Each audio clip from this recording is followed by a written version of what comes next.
इस साल फरवरी में ही नींबू की कीमत 5,000 रुपए तक पहुंचने के साथ ही इस बात के संकेत है कि इस साल गर्मियों में नींबू की कीमतें आसमान छुएगी।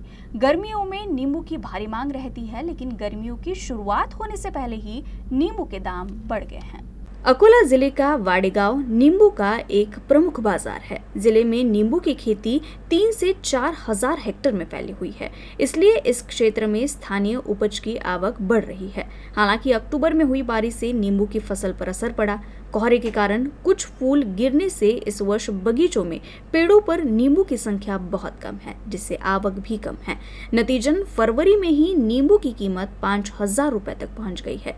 किसानों का मानना है कि आने वाले समय में कीमत में और भी अधिक वृद्धि के संकेत है। साथ ही किसानों का कहना है कि इस मूल्य वृद्धि से किसानों को नहीं बल्कि व्यापारी वर्ग को फायदा हो रहा है। शेतकऱ्याच्या अडचणी अशा आहेत की शेतकऱ्याला पहिले तर बाग तयार करायला 7व्या वर्षी तर लिंबू चालू होते, 5 वर्ष साधारणतः त्याला अवधी लागते मोठं झाड व्हायला. आणि वन्य प्राण्यांचा जो त्रास आहे शेतकऱ्याला, तो वारंवार झाडं मोडण्याचा किंवा तोडण्याचा, रोटं म्हणा, हरणं म्हणा, काहीही म्हणा, त्याच्यापासून शेतकऱ्याला एक बाग तयार करण्यासाठी साधारणतः जिथं 10,000 खर्च व्हायचा तिथं 30,000 खर्च होतो. त्याच्यासाठी शासनानं ऍटलिस्ट समजा याच्यासाठी आपल्या फळबागेसाठी तरी निदान की फेन्सिंगची सुविधा म्हणजे शासनानं शेतकऱ्याला पुरवावी. आमच्याकडे मृगाला विमा आहे, परंतु आम्ही याचा आवश्यक आहे.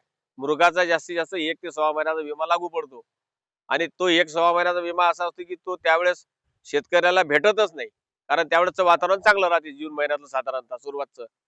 तो नंतरचा परंतु आम्हाला त्याची गरज नसून आम्हाला आंब्याची गरज आहे आणि आंब्या बारमध्ये आम्हाला त्या विम्याचं कवच शासनानं देण्यात यावं अशी आपल्या माध्यमातून शासनाला विनंती करत आहे.